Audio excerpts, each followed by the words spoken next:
제64회 현충일에 순국선열의 숭고한 뜻을 기리기 위한 추념식이 대구 앞산 충원탑에서도 열렸습니다.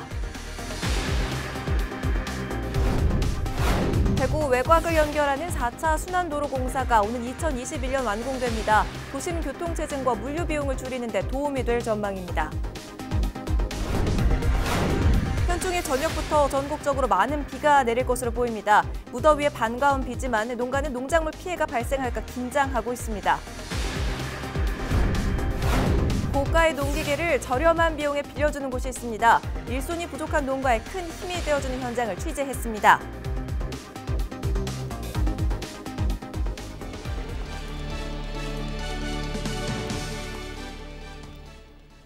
여러분 안녕하십니까? 헬로티비 대구 경북 뉴스입니다. 나라를 위해 목숨 바친 순국선열을 기리는 현충일. 대구에서도 이들의 애국심과 숭고한 뜻을 기억하기 위한 추모 행사가 열렸습니다. 권미경 기자가 취재했습니다. 화창한 6월 하늘 아래 추모 사이렌 소리가 울려 퍼집니다. 시민들은 조용히 눈을 감고 나라를 위해 몸바친 이들의 넋을 기립니다. 제64회 현충일 기념식이 대구 앞산 충원탑에서도 열렸습니다.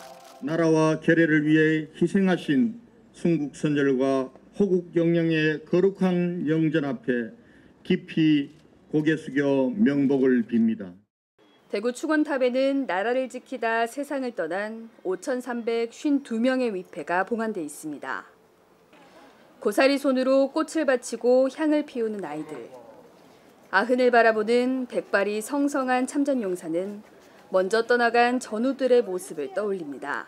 영령들한테 참 고개 숙여 지금 참배하러 왔습니다. 그런데 도저히 저쪽 세상에 가서도 안락하게 잘 살기를 바랍니다. 올해 현충일 기념식에는 특별한 태극기가 등장했습니다. 6.25 전쟁 참전용사인 이철희 특무상사가 지니고 있던 사변폭발 태극기입니다. 전쟁 상황이 빽빽하게 기록된 태극기에는 민족을 지키려던 순국선열의 숭고한 애국심이 담겨 있습니다. 지금 저희 세대도 이제 전쟁에 대해서는 잘 모르는데 우리 다음 세대도 그래서 매년 이렇게 참여하면서 그런 것들 같이 심어줄 수 있는 애국심에 대한 것도 심어줄 수 있는 그런 계기가 되는 것 같아서. 현충일 하루 시민들은 경건한 마음으로 선열들의 희생과 헌신을 기렸습니다. 헬로티비 뉴스 권미경입니다. 현충일을 맞아 독립유공자를 만나보는 시간 준비했습니다.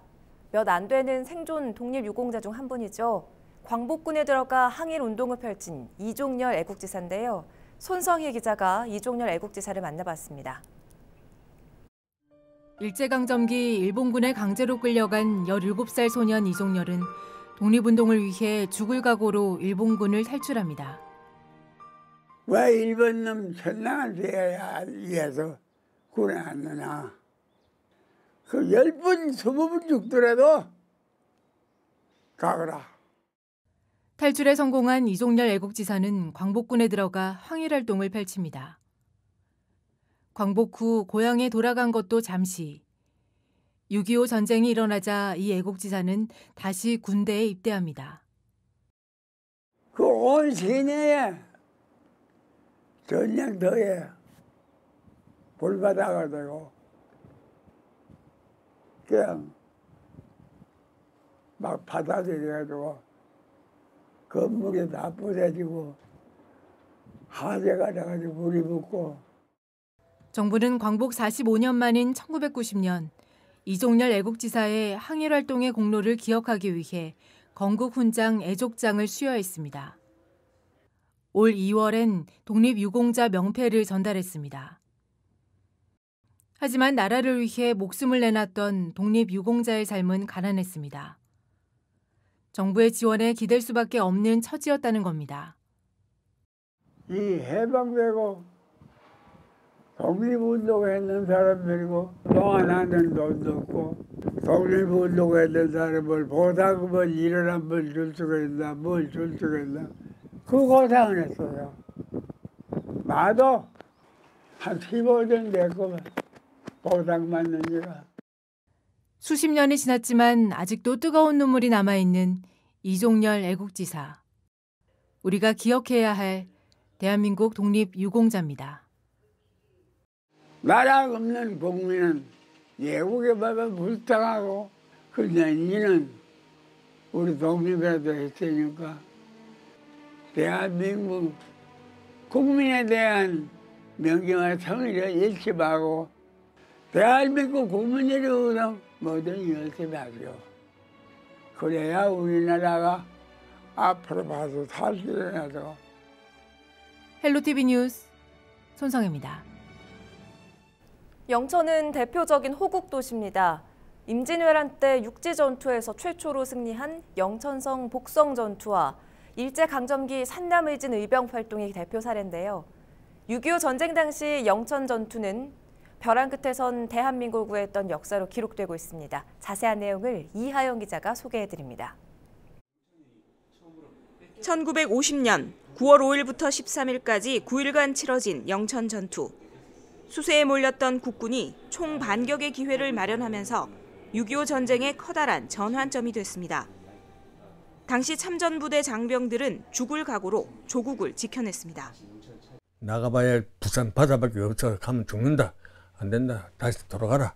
그래가지고 다시 거기서 방어하고 그랬어요. 그런 식으로 전투하다가 이 지역이 뺏기면은 적으로부터는 유리하지만 우리는 또 뺏기면 안 되잖아요. 낙동강 방어선 때문에. 그래 결과적으로 우리가 사수하고 있어가지고 결국은 이 영천 회복을 했죠. 국군이 영천 전투에서 승리하기 전 미 합참에서는 한반도를 포기하고 신한국 계획을 세우기도 했습니다. 낙동강 방어선이 무너지고 부산까지 함락될 경우 현재 미국령인 아메리칸 사모아에 새로운 한국을 창설하는 계획이었습니다. 하지만 영천 전투가 승리하면서 결국 이 계획은 실행되지 않았습니다. 이 같은 역사를 살펴볼 수 있는 영천 전투 호국 기념관이 개장을 앞두고 있습니다. 체험 위주의 영천 전투 메모리얼 파크와는 달리 참전 세대와 전후 세대가 교감할 수 있는 전시 위주의 공간입니다. 무명의 참전 용사를 기억하고 추모할 수 있는 공간도 마련돼 있습니다. 호국의 도시 영천에서는 이곳 마현산 충원탑과 전적비를 비롯해서 국립영천호국원 등 지역 곳곳의 현충시설을 통해서도 나라 사랑의 의미를 되새길 수 있습니다. 헬로티비 뉴스 이하영입니다. 대구 외곽을 연결하는 4차 순환도로 공사가 오는 2021년 마무리됩니다. 만성적인 도심의 교통체증을 해소하고 공단을 오가는 물류 비용을 아끼는 데 도움이 될 것으로 기대됩니다. 김선경 기자입니다. 평소 교통이 혼잡하기로 유명한 대구 4차 순환도로 상하로 구간입니다. 앞산터널로와 성서공단을 잇는 이 도로 아래를 뚫는 지하차도 공사가 내년부터 시작됩니다. 교통량을 지상과 지하 두 갈래로 분산하기 위해서입니다. 교통이 원활하게 소통되니까 좋죠. 여기 마침 전에 신호 한 30번씩 밀려야 되지. 대구 외곽을 하나의 도넛 모양으로 연결하는 4차 순환도로가 완공을 앞두고 있습니다. 총 길이 32.52km로 이미 개통한 범안로와 구구터널 등을 제외한 안심과 서변, 성서와 읍내를 연결하는 공사가 오는 2021년 마무리됩니다. 4차 순환로가 온전한 모습을 드러내는 건 지난 1990년 첫 삽을 뗀 이후 31년 만입니다. 통행료는 앞산 터널로 등 일부 구간에서만 받는데 아직 미개통 도로의 요금은 정해지지 않았습니다. 도로가 완성되면 도심 외곽을 차로 1시간 안에 오갈 수 있어 공단을 오가는 물류 비용 절감 등에 도움이 될 전망입니다. 도심의 교통을 외곽으로 4차 순환도로 분산하는 효과가 있기 때문에 이 분산하게 되면 도심 교통이 완화될 것으로 보여지고요. 대구와 경북을 아우르는 4차 순환도로이기 때문에 또 대구 경북 상생 발전에도 큰 도움이 될 것으로 그래 보여집니다. 새 순환도로의 등장으로 만성적인 도심 교통 체증에 숨통이 트일 수 있을지 기대가 모아집니다. 헬로티비 뉴스 김성경입니다. 주말까지 이어지는 징검다리 연휴에 휴가 계획 세운 분들 많이 계시죠? 그런데 농번기를 맞은 농촌은 연휴에 많은 비가 올 것으로 예보되면서 더 바쁜 하루를 보냈습니다. 전병주 기자가 전해드립니다. 황금 연휴가 시작되는 현충일, 휴양림의 예약은 이미 몇 주 전부터 마감됐습니다. 뒤늦게 당일 예약을 하려는 손님들의 문의 전화도 끊이지 않습니다. 징검다리 연휴가 시작됐는데 이때일수록 도해지에 사는 사람들이 휴식을 하기 위해서 가족, 친구, 연인 등 소규모 친목 모임을 위한 나들이 객들이 많습니다. 부산 분 계시고 천안 분 계시고 우리는 또 안산. 뭐 비가 오면 오히려 뭐 밖에 안 다니고 뭐 이런 좋은 곳에서 하루 좀 더 휴양하면은 좋겠다 싶은 마음도 있어요. 농번기를 맞은 농촌의 경우는 사정이 다릅니다. 6일 저녁부터 비가 온다는 소식에 밭 주변을 꼼꼼하게 살피는 손이 분주합니다. 지난해 내린 폭우로 나무가 쓰러지고 배수로가 망가졌기 때문입니다. 비가 온다니까 반갑긴 한데 또 뭐 태풍급 바람이 분다 하겠네. 물이 범람할 수 있어가지고 무사히 잘 지나가도록 바라야 되지 뭐요. 6일 경북 지역은 남해상에서 올라오는 고기압과 중부지방에서 다가오는 저기압의 영향으로 밤사이 강한 바람과 함께 비가 내릴 것으로 예상됩니다. 경북 동해안 지역은 50에서 100mm, 많은 곳은 150mm 이상의 많은 비가 예상되며 대구 경북 내륙 지역은 20에서 70mm의 비가 내리겠습니다. 특히 7일 새벽에는 시간당 30mm 이상의 장대비가 내리겠고 돌풍과 함께 천둥, 번개가 치는 곳도 많겠습니다. 집 주변이나 농경지의 배수로를 점검하고 농기계라 가축들은 안전한 장소로 미리 옮기는 게 좋습니다. 비닐하우스나 인삼 재배 시설 등은 단단히 묶어두는 것이 좋습니다. 연이은 무더위를 식혀줄 이번 비는 7일 늦은 오후부터 대부분 그치겠으며 8일부터는 구름 많은 날씨를 보이며 평년 기온을 회복할 것으로 보입니다. 헬로티비 뉴스 전병주입니다. 일손이 부족한 영농철 농가를 위해 농기계를 빌려주는 곳이 있습니다. 사람 손보다 빠른 농기계를 사용해 농사 효율을 높일 수 있고 저렴하게 대여할 수 있어 일석이조인데요. 스마트폰 출동해서 홍정표 기자가 소개해드립니다.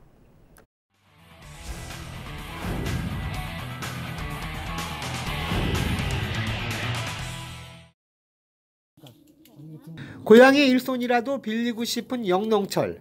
일손이 부족한 농가는 속이 탑니다. 하지만 이를 해결해주는 곳이 있습니다. 바로 문경의 농기계 임대사업장. 트랙터, 제초기, 굴착기 등 67종 438대의 농기계가 농가를 지원하기 위해 준비되어 있습니다. 시가 4천만 원에 달하는 트랙터의 하루 임대료는 7만 원. 사용 빈도가 많은 농업용 굴착기는 시가 2,700만 원, 하루 임대료는 6만 원입니다. 농기계 대여는 주로 논농사 장비보다 밭농사 장비가 많습니다. 논농사에 비해 밭농사의 기계화가 더디기 때문에 밭농사를 하는 농가가 장비 대여를 선호합니다. 임대 나갔다가 작업하는 도중에 이게 앞으로 부닥쳐가지고 이게 잡아준 지거가 휘어져가지고 빼져가지고 저희가 지금 보강대로 돼가지고 안전하게 이제 농접을 하고 있는 중입니다. 임대할 농기계의 상태를 최상으로 유지하기 위해 직접 보수 작업도 합니다. 이 다양한 농기계를 농민들은 어떻게 임대해서 사용하고 있는지, 또 농민들은 이 임대에 대해서 어떻게 평가하는지 한번 농민들이 사용하는 현장을 한번 찾아가 보겠습니다. 농기계 한 대가 대형 트럭 위로 실립니다. 이 장비는 밭작물을 위한 비닐을 씌우는 장비입니다. 이 차량이 없는 농가나 이런 분들을 위해서 저들이 문경시에서 이제 배송 서비스를 하고 있습니다. 그래서 저들이 농민이 원하시면 배송을 직접 농가까지 해드립니다. 농기계를 빌렸지만 이송할 차량이 없는 농가를 위해 현장 배송 서비스를 합니다. 지금 가는 곳은 문경시 깊은 골짜기의 콩밭 농가입니다. 현장 도착 후 장비를 내립니다. 아무래도 많이 편리하지 않겠어요? 시간적이나 비용적이나 신청한 장비를 내려주고 농가에서는 장비를 점검하면서 작업에 들어갈 준비를 합니다. 뭐 농가 일손을 많이 줄여주고요. 일단은 농가에 요새 뭐 일손 부족을 많이 느끼는데 거기 도움을 많이 주고 있습니다. 일손도 많이 단축되고 좋기는 하죠. 빠르고. 네. 밭농사 면적은 2,700제곱미터, 800평입니다. 6만 원의 장비를 임대해 3명의 가족이 농사 준비를 합니다. 농기계를 사용 않을 경우 일당 10만 원에 최소 10명의 사람을 고용해야 합니다. 이럴 경우 인건비만 100만 원이 들어갑니다. 하지만 장비 임대를 통해 6만 원이면 가능합니다. 이거 사용법을 어디서 배우셨어요? 농기계 임대사업장에 그 기능자가 있습니다. 거기도 다 설명해 주시고 다 안전교육도 시키고 합니다. 문경농업기술센터에서는 장비 임대뿐 아니라 농기계 안전, 운영 교육도 하고 있습니다. 지난해 150명, 올해는 170명이 교육을 받았습니다. 농촌에서 기계를 구입하기도 너무 부담이 되고 지자체에서 조금이나마 이제 농촌에 도움이 되고자 저렴한 가격에 이렇게 임대를 해갖고 일손도 조금 도와주고 또 농업의 이제 기계 구입 비용이나 이런 것도 좀 절감시킬 수 있는 그런 효과가 좀 있다고 봅니다. 장비 도착 후 1시간 정도 지나자 오늘 하루 작업량의 절반을 마쳤습니다. 사람이 하면 10명이 적어도 3시간 정도 해야 되는 작업량입니다. 지금 우리 농촌 실정에 지금 전 고령화 시대 아닙니까? 이거는 전부 다 허리 아프고 팔다리 아파가지고 농사도 못 짓고 그러는데 이 기계화를 해줘가지고 우리 농민들이 이렇게 농사 잘 지을 수 있게 해준 참 임대 사업을 이거 우리 문경시에서 참 잘 생각해서 권장해줬다고 저들 농민들은 생각합니다. 지난해 문경농업기술센터는 농가에게 438대의 농기계를 4,156번 임대해줬습니다. 우리의 세금이 제대로 사용되고 있다고 체감되는 농기계 임대사업. 사용 빈도는 낮지만 정말 필요한 농기계. 농촌에 일손을 덜어주는 농기계 임대사업. 농민들에게는 이 사업이 큰 힘을 주고 있습니다. 지금까지 스마트폰 출동 홍정표입니다. 출산율이 역대 최저를 나타냈습니다. 인구 절벽이 현실화되고 있는데요. 출산율과 이어지는 혼인율도 함께 줄어들었습니다. 김소영 기자가 출산율과 혼인율을 연도별 또 지역별로 정리해봤습니다. 올해 3월에 태어난 아기의 수가 지난 1981년 관련 통계 작성이 시작된 이후 가장 적은 것으로 조사됐습니다. 혼인 건수 역시 지난 2013년 이후 6년 만에 가장 많이 줄어들었습니다. 통계청이 3월 인구 동향 결과를 발표했는데 3월 출생아 수는 27,100명으로 지난해 3월 3만 명보다 9.7% 줄었습니다. 2017년에는 33,200명으로 해마다 줄어들고 있는 것이 눈에 띕니다. 지역별로 분류를 해봤습니다. 1월부터 3월까지 지난해와 올해 출생아 수를 살펴봤더니 서울은 15,700명에서 14,700명으로 6.4% 줄었고 경기도는 지난해 24,100명에서 올해는 22,600명으로 6.2% 줄어들었습니다. 가장 많이 줄어든 지역은 전북입니다. 지난해 1월부터 3월까지 2,800명이 태어났는데 올해 같은 기간에는 2,400명, 14.3%로 전국에서 가장 많이 줄었습니다. 전국에서 유일하게 출생수가 늘어난 지역은 세종시로 단 한 곳뿐이었습니다. 출생아 수는 혼인 건수와도 이어졌습니다. 올해 3월 혼인 건수는 19,600건으로 전년 같은 달과 비교해 14%가 감소를 했습니다. 1분기 혼인 건수는 59,100건으로 지난해 같은 기간보다 10.7%, 7,100건 감소해 1분기 기준 최소를 나타냈습니다. 이렇게 출산율과 혼인율이 함께 줄어들면서 역대 최저라는 기록을 갈아치우고 있습니다.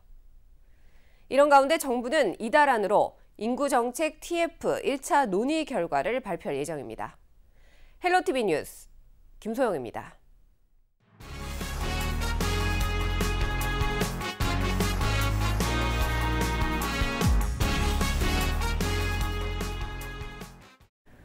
동해안 산불이 발생한 지 2달이 지났습니다. 피해 지역 주민들을 돕기 위해 국민 성금과 함께 강원도를 여행이나 행사지로 선택하는 등 각계 도움이 이어지고 있는데요. 안타깝게도 아직 피해 주민들의 고통은 현재 진행형입니다. 성기석 기자입니다. 지난 4월 초 인제와 속초, 고성, 강릉, 동해까지 동시다발적으로 발생한 산불로 임야 약 2,832헥타르, 주택과 도로 등 시설물 총 4,773개소가 불에 탔습니다. 산림 피해 규모로는 역대 세 번째 산불입니다. 정부가 공식 집계한 재산 피해액만 1,291억 원, 하지만 피해는 눈에 보이는 게 다가 아니었습니다. 산불 직후 동해안 관광 경기가 급속히 침체되면서 해당 지역 상인들의 2차 피해가 발생하자 강원도는 긴급 마케팅까지 펼쳤습니다. 조기에 관광이 좀 활성화될 수 있도록 하기 위해서 동남아라든가 또 일본, 중국 다방면에 걸쳐서 팸투어라든가 또 현재 나가서 우리 강원도 관광을 알리는 노력들을 많이 하고 있습니다. 이 같은 소식이 알려지며 지난 2달여간 각계의 관심이 이어졌습니다. 수학여행이나 관광 행사지로 동해안을 선택하는 사람들이 크게 늘어나는 겁니다. 이분들이 하는 장사에 제가 가서 뭐를 산다든가 먹는다든가 이러므로써 이렇게 조금이라도 도움이 되는 게 이분들을 도와주는 것이 아닌가 하는 마음으로. 피해민들을 돕기 위한 국민성금도 이어지고 있습니다. 지금까지 약 560억 원이 넘게 모여 200억 원 정도가 우선 이재민 등에게 지원된 상태입니다. 하지만 2달여간의 시간과 이런 각계의 도움에도 산불 피해민들의 고통은 여전히 끝나지 않고 있습니다. 고성 산불의 경우 원인에 대한 경찰 수사가 아직 발표되지 못하며 피해민의 속을 태우는 중입니다. 특히 산불 피해를 입은 중소상공인들은 이렇다 할 보상을 받지 못한 채 고통의 시간을 견뎌내고 있습니다. 중소상공인들은 일을 해야지 벌어먹고 사는데 그 금액은 거기에 첨부하지 않았거든요. 그러다가 지금 2달 동안에 2달 넘게 아무런 일도 못하고 철거도 못하는 상태다 보니까 집안의 생활비라든가 이런 걸 아무것도 못 갖다 줬어요. 그러다 보니까 이혼하는 사례도 나오고. 이들은 7일 청와대와 국회 등을 찾아 산불 피해민들에게 실질적인 복구비 지원을 촉구하는 대규모 집회를 열 계획입니다. 아직도 계속되고 있는 산불 피해민들의 아픔을 최소화하기 위해 앞으로 강원도가 어떠한 방안들을 내놓을지 관심이 모아집니다. 헬로티비 뉴스 성기석입니다. 술에 취한 여성의 신체를 몰래 촬영하다 적발된 현직 경찰 간부가 불구속 입건됐습니다. 대구 동부경찰서는 지난 2일 새벽 5시 20분쯤 동구에 있는 한 모텔에서 여성 B씨의 몸을 불법 촬영한 혐의로 서부경찰서 소속 간부 A경위를 붙잡아 조사 중이라고 밝혔습니다. A경위는 스마트폰 채팅 앱을 통해 만난 B씨가 술을 마신 뒤 잠이 든 틈을 타 자신의 휴대전화로 촬영을 한 혐의를 받고 있습니다. 경주시가 폴란드에서 열린 제15차 세계유산도시기구 총회에서 2사 도시로 재선출됐습니다. 이번 총회에서는 15개국의 후보 도시가 출마해 열띤 경쟁을 벌였고 모두 8개 도시가 최종 선출됐습니다. 세계유산도시기구는 세계유산을 보유한 도시들의 유네스코 국제협의체로 315개 회원 도시로 구성되어 있으며 주요 정책을 결정하는 이사회는 8개 이사도시입니다. 문경의 한 창고에서 120여 톤의 불법 의료 폐기물이 발견됐습니다. 문경시 공평동 한 건물에서 발견된 의료 폐기물은 링거와 붕대, 거즈 등으로 지난해 10월 처리됐어야 하지만 그대로 방치된 것입니다. 의료 폐기물에는 감염병에 걸린 사람의 것으로 보이는 격리 의료 폐기물까지 포함되는 것으로 확인됐습니다. 이번에 발견된 의료 폐기물은 총 120톤 정도로 추정되며 고령군에 있는 아림환경반대추진위원회가 발견해 대구지방환경청에 고발했습니다. 세계적으로 멸종 위기종으로 보호받고 있는 쇠제비갈매기가 안동호 인공섬에서 부화에 성공했습니다. 안동시가 지난 4월 쇠제비갈매기 서식지 보호를 위해 설치한 인공 모래섬에는 현재 60여 마리가 안착했습니다. 태양광 발전 CCTV로 확인한 결과 21개 둥지에서 46개 알이 관찰됐으며 새끼 13마리가 부화했습니다.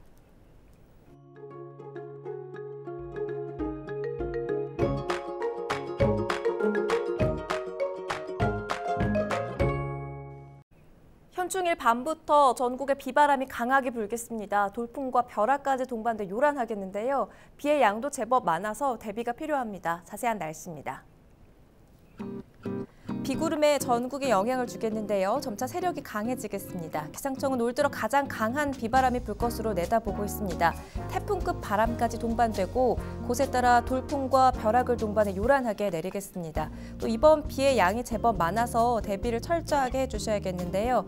우리 지역에는 20에서 많게는 70mm의 비가 예보돼 있는 만큼 시설물 점검을 꼼꼼히 해주시기 바랍니다.